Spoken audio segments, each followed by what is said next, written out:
Hello friends, Standard 9 English chapter number 2.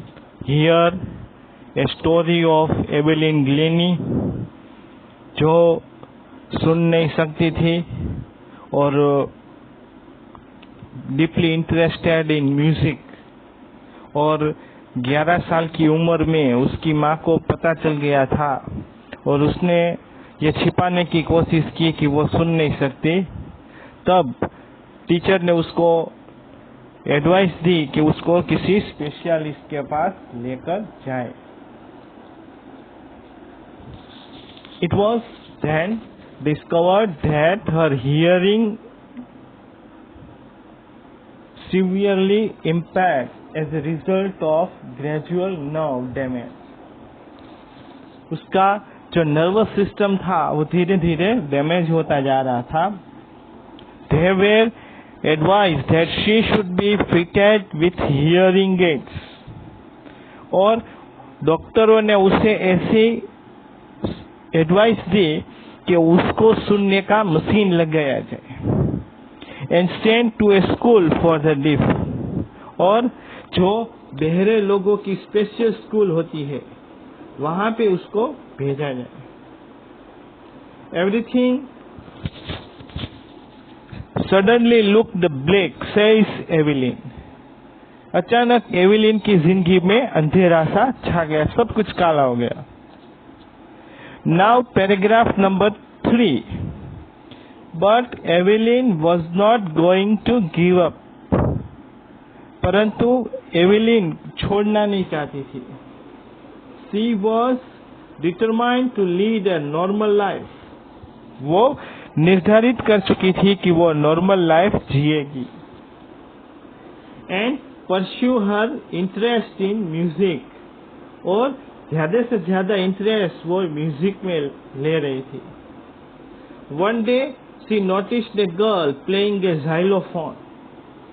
एक दिन उसने देखा एक लड़की जाइलोफोन नाम का इंस्ट्रूमेंट बजा रही थी। Xylophone is a wooden instrument जो लकड़ियों की पट्टी को से बना होता है, एक बजाने का instrument. And decided that she wanted to play it too और उसने भी डिसाइड किया कि वो भी बजाएगी। Most of the teachers discouraged her. सभी टीचर ने उसको निराश किया, कहा कि कि ये नहीं बजा सकती। बट परक्यूशनिस्ट रॉन फॉक्स, एक आदमी था Ron Fox, spotted her potential. उसको उसकी पोटेंशियल के बारे में, उसकी जो कैपेसिटी थी उसके बारे में उसको पता चल गया। पोटेंशियल मीन्स ए क्वालिटी और ability that can be develop, जो उसके पोटेंशियल थी। He begin by tuning 2 large drums. उसने 2 लार्ज ड्रम बजाना शुरू किया two different tones notes. Don't listen through your ears. उसने कहा कि सिर्फ कानों से मत सुनो। He would say try to sense it some other way. किसी और तरीके से फील करने की कोशिश करो। Says Evelyn. Suddenly I realise I could feel the light higher drum from the waist. अचानक उसको कमर के ऊपर के हिस्से से वो फील कर सकती थी। And the lower one from the waist down और नीचे का हिस्सा कमर के नीचे से। Fox repeated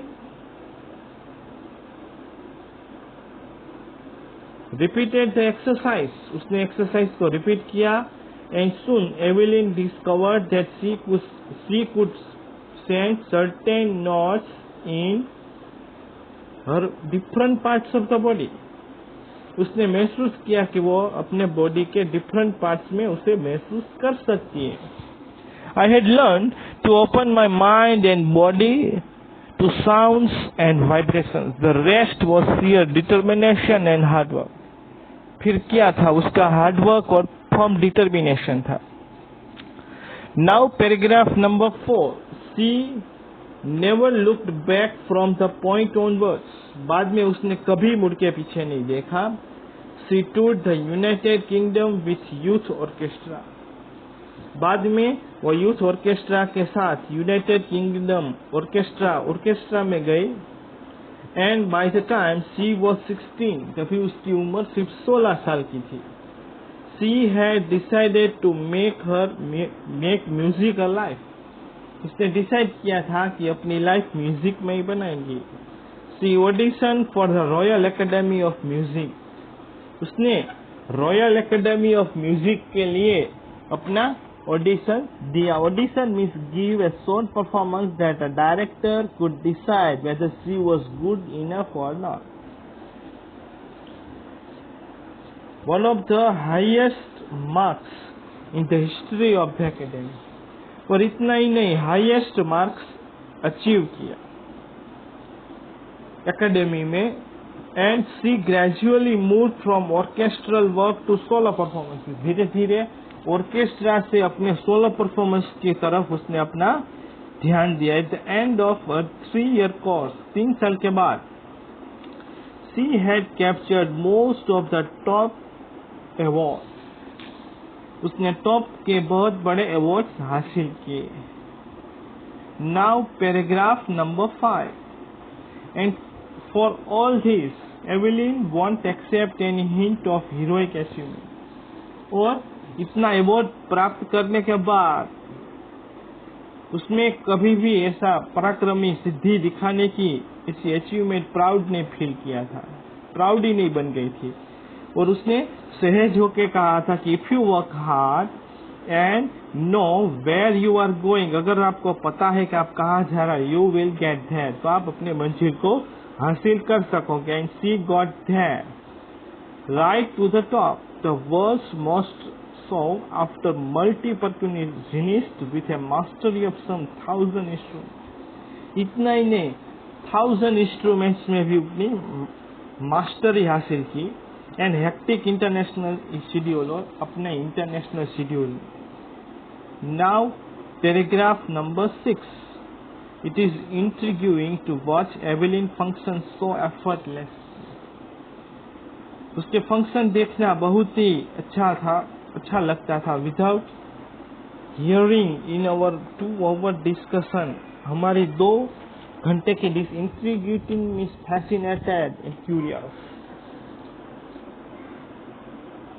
in our 2 hour discussion she never missed a word meant with Eusebius. उसने जो दाढ़ी वाला इंसान था रॉन फॉब्स, उसके बार बार जिक्र किया. एंड लाफ्ड, और हंसने लगी. It is now page number 19. She was not, it is a picture of Evelyn Glennie, not just watching the lips, it's the whole face, especially eyes. If lips in eyes भी. She speaks flawlessly. Flawlessly means without a fault or any kind of mistake. My speech is clear. वो बोली मेरी speech clear, because I could hear till I was 11. She says, वो वैसे नहीं सुन सकती थी पर अपने उस म्यूजिक को महसूस कर सकती. That doesn't explain how she managed to learn French and master basic Japanese. इतना ही नहीं, वो फ्रेंच और जापानीज भी सुन सकती थी. As for music, now paragraph number 7.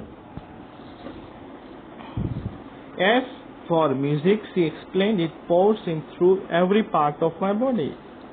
और म्यूजिक के बारे में उसने कहा कि वो मेरे बॉडी के हर एक पार्ट में वो महसूस कर सकती थी. It tingles in the skin. Tingle मतलब चुभना. My cheek bones too even in my hair. इतना ही नहीं, हेयर में भी उसका म्यूजिक वो महसूस कर सकती थी. When she plays the xylophone, she can sense the sound passing up drums. जब वो xylophone बजाती थी तो उसके साउंड को महसूस करते थे. Stick passing up the sticks into fingertips. Sticks से होते हुए उसकी उंगलियों की फिंगर टिप पे. By leaning against the drums पे झुकते हुए. She can feel the resonance flowing into her body. वो resonance मतलब इसका echo sound भी महसूस कर सकती थी. On a wooden platform, she removes her shoes. और जब वो परफॉर्म करती थी तो अपने शूज को रिमूव करती थी so that vibration pass through her bare feet and her lungs, ताकि वो उसके म्यूजिक को, वाइब्रेशंस को बहुत अच्छी तरह महसूस कर सके। Thank you.